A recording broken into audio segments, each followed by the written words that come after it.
My name's Iggy and I'm a tour guide in Cape Town, South Africa. 2020 gave me lemons and I can't afford the tequila. Join me as I jump into my next adventure.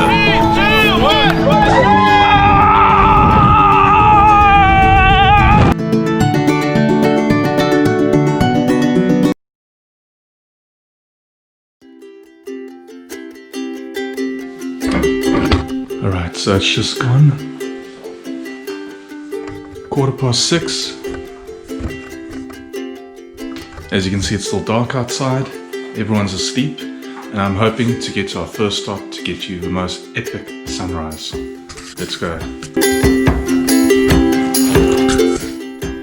In today's journey, we'll be heading down to the most southwestern tip of the African continent as we explore the Cape Peninsula.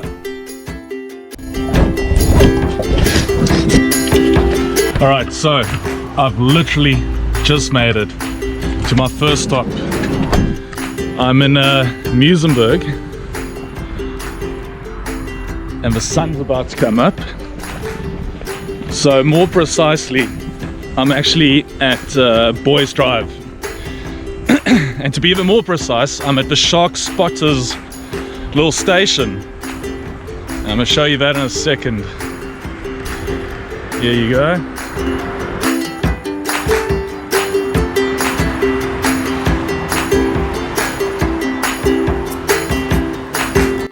How's that for a beautiful beach?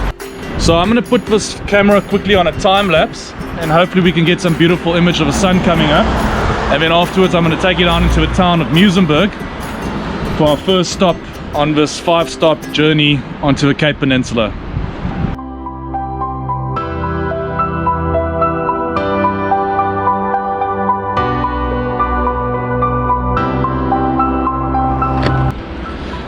So that was just absolutely amazing. The best way to start the day. I'm actually so stoked that it worked out this way. I was scared I was going to miss it, but luckily we made it. And it was such an epic start to the day. I'm sure we're going to be seeing lots of cool stuff. So I'm going to head into a town now and let's see what else we can find. This seaside village is steeped in history and is the site of the first British occupation in 1795. It is also where Cecil John Rhodes spent his last days. But there is a different side to Musemberg, a side that I have fallen in love with. If you enjoy street art, laid-back coffee shops, beautiful beaches, and a world-class surf break, then this is definitely the spot for you.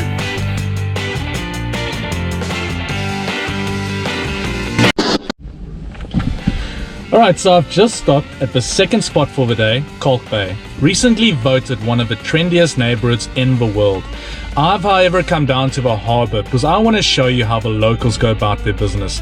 This is a great spot to stop if you want to get some pictures of the fishing boats, also some people shots, and then of course the Cape fur seals that actually come out of the water and hang around by the boats. It goes without saying that all nature and animals should be respected. Better to use your zoom, because these guys can bite.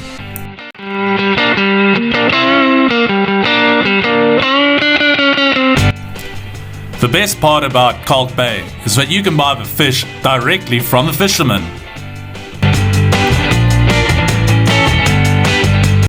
Don't feel like cooking yourself? Head on over to Kalki's, the famous fish and chip shop. So as I was driving along, I see the splash in the water and it looks like possibly humpback whales because it's got a bit of a dorsal fin sticking out. So I've quickly pulled over to the side of the road. I'm going to grab the big camera and I'm going to see if I can get us some footage. Just as I suspected, humpback whales. Now generally when you see whales along this coast, they'll be southern right whales. The difference between the two is, the southern right whale has no dorsal fin, and when the spray comes out its blowhole, it comes out in a V shape.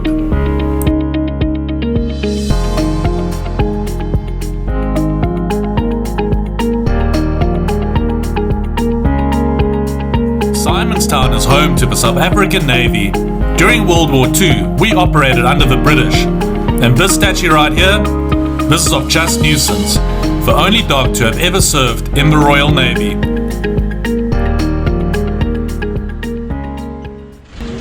Now, if you visit here and you want to find out a little bit more about Just Nuisance, you can actually take these stairs, as I am now doing, to the left of a statue, and you'll find a little center over here.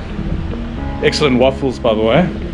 And as you walk straight into the middle over here, you'll actually find his entire life story on this little signboard. Is actually absolutely awesome. Another bonus is the clean restrooms.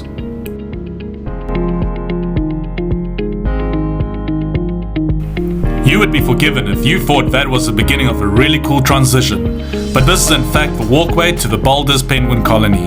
And that white stuff on the ground, well, that's penguin poop.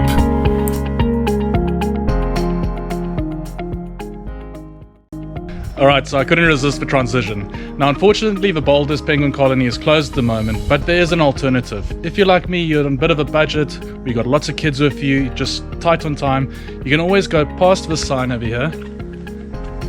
And what we're going to be doing is we're going to be going on the boardwalk right next to the colony, and many times you actually find quite a lot of them nesting on the sides of a boardwalk. So let's have a look what we can find. These cute little guys are now known as African penguins, but before we used to call them jackass penguins. The reason they got that name is because they made braying sounds like donkeys. And just in case you were wondering, how did the Boulders Penguin Colony get its name? Well, here you go.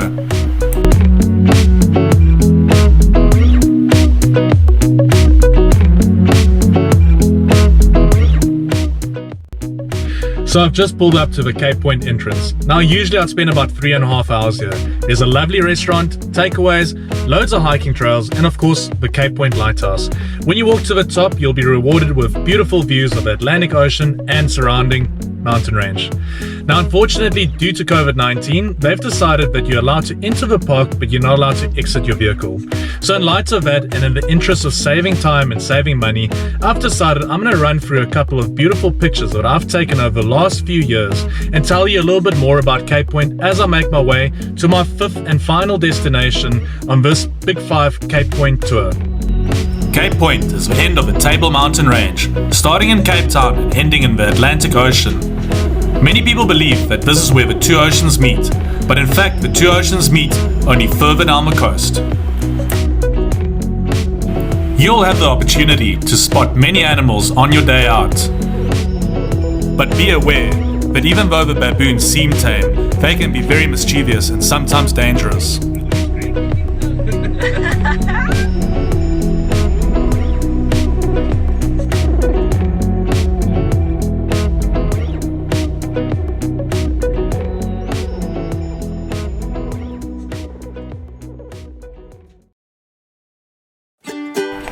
What an absolutely amazing day we had together. No better way to finish it than a drive on Chapman's Peak. This road was completed in 1922 and hosts the Two Oceans Marathon and also the world's largest individually timed cycle race known as the Cape Town Cycle Tour. In order, we visited Musemberg, Kalk Bay, Simonstown, Cape Point, and here we are at the finish line.